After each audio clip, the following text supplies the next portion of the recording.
Mr. President. The senator from Arkansas. A free society depends on the rule of law, which is the foundation for public order and peace. Police are the indispensable guardians of that law. We rightfully honor them for the risks they assume every morning when they put on the badge and sometimes the bulletproof vest, knowing they may not come home at night to take them off. But the police have a sworn duty to wield their power with justice. They take an oath never to betray their character or the public trust. They must hold themselves to the highest standard, and overwhelmingly do so. But in the cases when they do not, the consequences can be devastating. What happened last week to George Floyd in Minnesota was horrific. He was killed by police officers, dying at the hands of men who pledged to protect and serve their communities. I'm glad that justice appears to be moving swiftly in George Floyd's case. The officers who participated have been terminated from the department, and the criminal process is well underway. But this is little consolation to many Americans, including many Black Americans, who feel they have experienced unjust, unequal interactions with law enforcement. Many have protested peacefully for change in the finest tradition of our country, and in sharp contrast to the rioters and looters who have exploited this tragedy for their own purposes. We must now seek to rebuild national unity from the wreckage of broken trust and broken glass on our streets. To do this, we'll need to be guided by our nation's noblest principles, while rejecting the anti-American suggestions of radicals who want a revolution. Every American deserves to be treated equally by their government, as guaranteed by our Constitution and our country's most fundamental principle, that all men are created equal. There is no greater bulwark to tyranny and injustice than that old, simple proposition. But we must reject efforts to scapegoat and demonize all police for the actions of a few. And we must reject radical proposals to dismantle and defund police departments, as some have suggested. These proposals are offered in the spirit of revenge. They would lead only to more crime, more lives lost, and more sorrow. The communities that would be hit the hardest by the disappearance of police would be the most disadvantaged.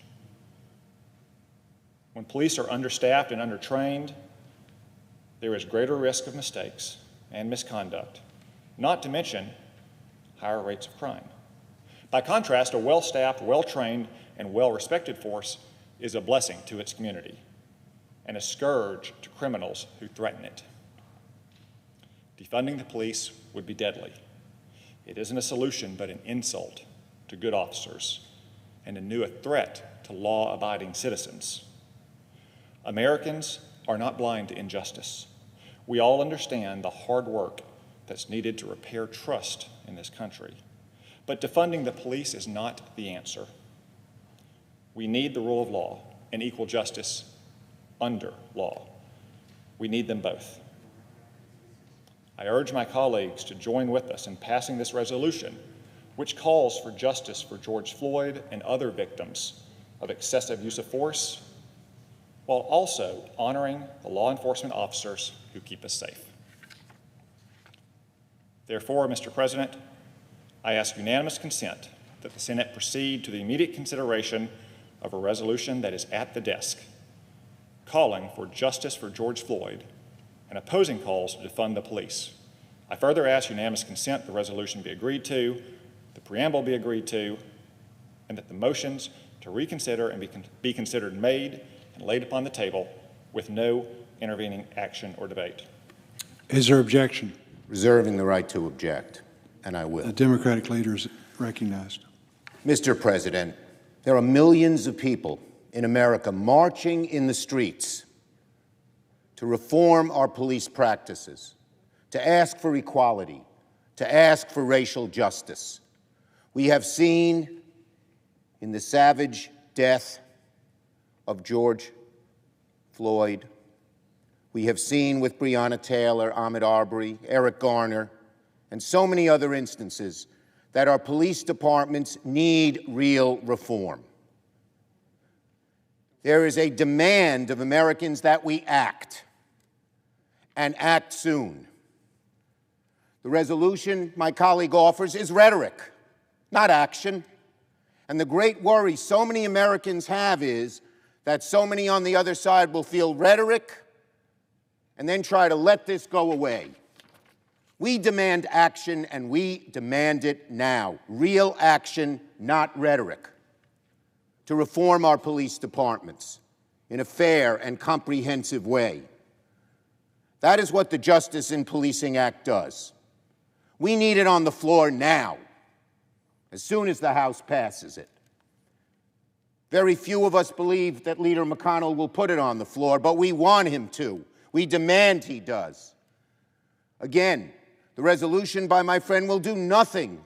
Nothing. It's rhetoric. We demand action.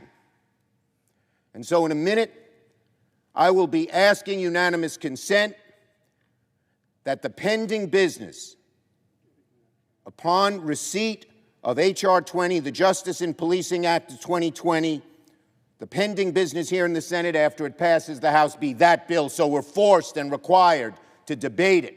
And at that point, my friend from Arkansas or anyone else can do whatever they want, but not in an empty field of rhetoric and no action. When Americans demand action, we need justice, we need racial equality. I object. The objection is heard. Mr. President, Senator from Arkansas. if the senator from New York would like to enter a colloquy, I did not hear an objection to my resolution, to a single sentence of that resolution, to a clause of that resolution, to a word in that resolution, which calls for justice for George Floyd and other victims of excessive force, and also says the Senate opposes radical ideas to oppose or defund the police.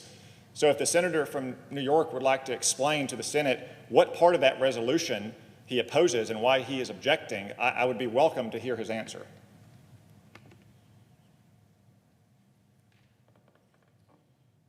I ask, Mr. President, I have a resolution at the desk.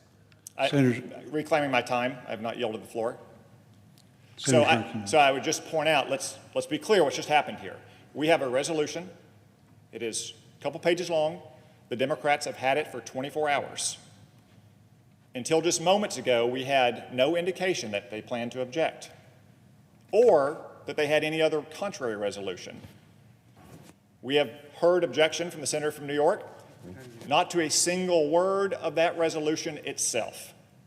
A resolution which I will say again, calls for justice for George Floyd and for all victims of excessive force, as well as opposes radical efforts to defund the police. So, I will only conclude that the minority leader is here to speak on behalf of the Democratic Party and defend this radical idea to defund the police, since he is unwilling to cite what part of that resolution he opposes. And now, Mr. President, I will yield the floor. Mr. President, Democratic leader. as the gentleman heard, we need action, not rhetoric. That is the objection, because we believe that too many on that side of the aisle will not want to act. And therefore, for them to be content with rhetoric will not serve any good purpose. We can debate all of these issues when we have a real bill on the floor and we are moving forward to bring justice. My resolution does just that. It says very simply, that the minute the House passes the Justice in Policing Act, the pending business here in the Senate is that act. So we can debate it. We can hopefully pass it. Some may choose to modify it in whatever way they choose. But rhetoric is no substitute for action when the American people overwhelmingly, in the streets, peacefully, proudly, strongly demand action. So I ask unanimous consent that the Senate proceed to the immediate consideration of a resolution at the desk that would make H.R. 7120, the Justice in Policing Act, the pending business upon receipt from the House. I further ask that the resolution be agreed to and the motion to reconsider be considered, made, and laid upon the table with no intervening action or debate. Is there objection? Mr. President, Senator from Arkansas. reserving the right to object, I've got to say I'm a bit mystified by what's happening here. We had a resolution on the floor, a couple pages, calling for justice for George Floyd and victims of excessive use of force, as well as condemning the radical idea of defunding the police. Now, the minority leader wants to offer a resolution that would immediately make the pending business of the Senate at some distant speculative time in the future a piece of legislation which, if I'm not mistaken, hasn't even been written and filed yet in the House of Representatives. Now, maybe it's been written in the last day or two, and I'm not aware they filed that bill. But it certainly hasn't been debated and voted on in the House of Representatives. There's all the time in the world to decide what's going to be the pending business in the United States Senate when the Senate acts. But we have a resolution right in front of us that condemns the unjustified killing of George Floyd, calls for justice for his death and all those victims of excessive use of force, and also says the Senate opposes the radical idea of defunding the police. Yet the Democratic leader, on behalf of his party, objected to that without citing a single word, a single clause, a single sentence that he finds objectionable. I assume it's because they do, in fact, want to defund the police. And I know he keeps talking about rhetoric versus action. I'll just remind you that the Senate, on almost every day we're in business, passes multiple resolutions by unanimous consent. If I'm not mistaken, I think the Democratic leader was on the floor last week trying to pass a resolution condemning the president once again. So the idea that we don't pass resolutions expressing the sense of the Senate, or for that matter, there is a choice between passing such a resolution and taking action, is simply foreign to the way the Senate acts every single day. So I just say again that what we're seeing here is the Democratic leader apparently objecting on behalf of the Democratic Party in defense of the radical idea that we should defund the police. So, Mr. President, I object to the Democratic leader. Mr. President, The again, Democratic leader.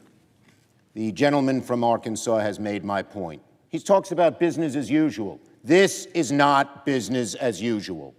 The typical rhetoric, the kinds of avoiding action which has been so endemic in this Republican Party is showing itself again. If they want to act, they could have supported our resolution. They're trying to avoid it. We will not let that happen. I yield the floor. If the Democratic Senator from leader, Arkansas. again, would like to engage in a colloquy, I'll ask him, is the bill that he wants to make the immediate pending business of the Senate even written in the House of Representatives? Since he has departed, I guess the answer to my question is no, that bill is not even written and filed in the House of Representatives. Certainly, it has not been voted upon in the House and sent to the Senate for us to make the pending business. So the objection you just heard, again, didn't object to a single word in our resolution, much less a clause or a sentence, a resolution that calls for justice for George Floyd and the victims of the excessive use of force, while at the same time opposing radical Democratic proposals to defund the police. And I can only infer, since I didn't hear a single objection to the language of our resolution, that the rub of the matter is the Democrats really do support defunding the police. Mr. President, I yield the floor.